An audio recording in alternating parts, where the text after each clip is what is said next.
The read aloud for this week is Each Kindness by Jacqueline Woodson. That winter, snow fell on everything, turning the world a brilliant white. One morning, as we settled into our seats, the classroom door opened and the principal came in. She had a girl with her, and she said to us, "This is Maya." Maya looked down at the floor. I think I heard her whisper. We all stared at her. Her coat was open, and the clothes beneath it looked old and ragged. Her shoes were spring shoes, not meant for the snow, and a strap on one of them was broken. Our teacher, Miss Albert, said, "Say good morning to our new student." But most of us were silent. The only empty seat was next to me, and that's where our teacher put Maya. And on that first day, Maya turned to me and smiled, but I didn't smile back. I moved my chair, myself, and my books a little further away from her. And when she looked my way, I turned to the window.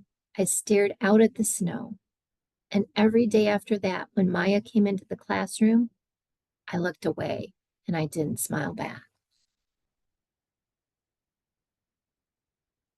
My best friends that year were Kendra and Sophie. And at lunchtime, we walked around the schoolyard, our fingers laced together, whispering secrets into each other's ears.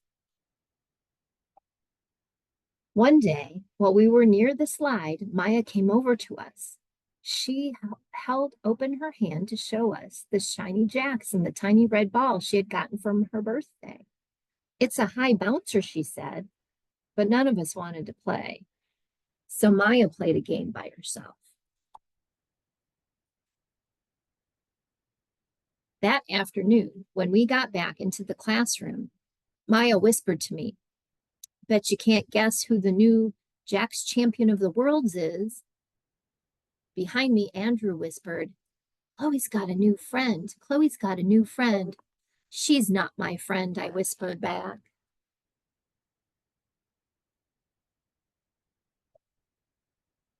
The weeks passed. Every day we whispered about Maya, laughing at her clothes, her shoes, the strange food she brought for lunch. Some days, Maya held out her hand to show us what she had brought to school: a deck of cards, pickup sticks, a small tattered doll. Whenever she asked us to play, we said no. The days got warmer and warmer. The pond thawed, grass began growing where snow had once been. One day, Maya came to school wearing a pretty dress and fancy shoes. But the shoes and the dress looked like they belonged to another girl before Maya. "I have a new name for her," Kendra whispered. "Never knew. Everything she has comes from a secondhand store." We all laughed. Maya stood by the fence. She was holding a jump rope, but did not come over to ask us if we wanted to play.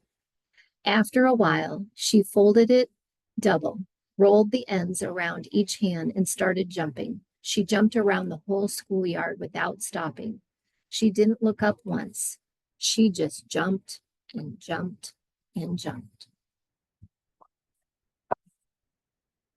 The next day, Maya's seat was empty.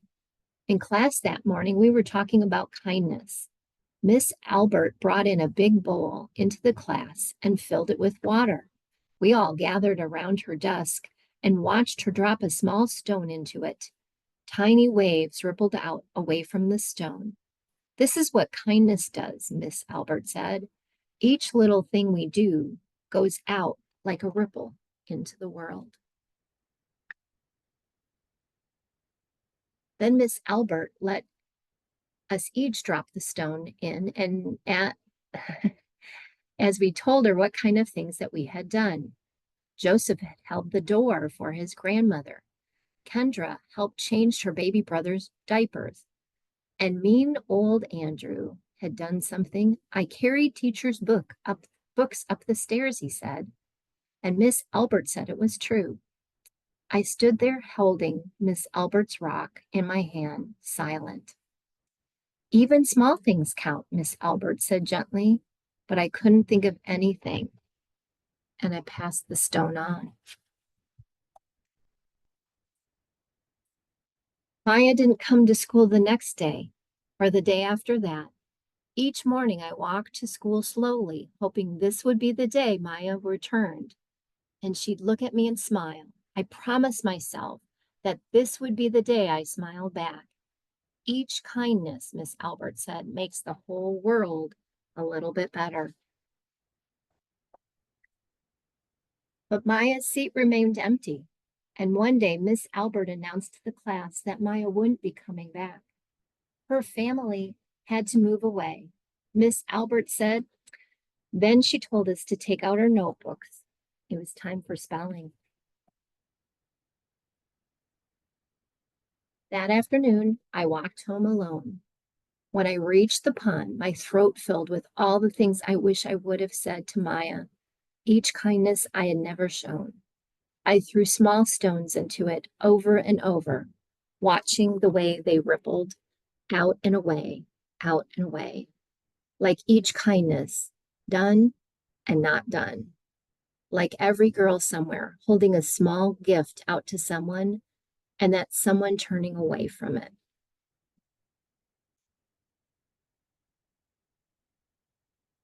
I watched the ripple as the sun set through the maples, and the chance of each kindness with Maya became more and more forever gone. Yeah. So that's a book that talks about, how do you welcome a new person? How do you work with and how do you just be kind and welcoming to people who are different from you? You don't necessarily need to be their best friends, but how do you at least be kind to them and be welcoming to them so that they aren't alone?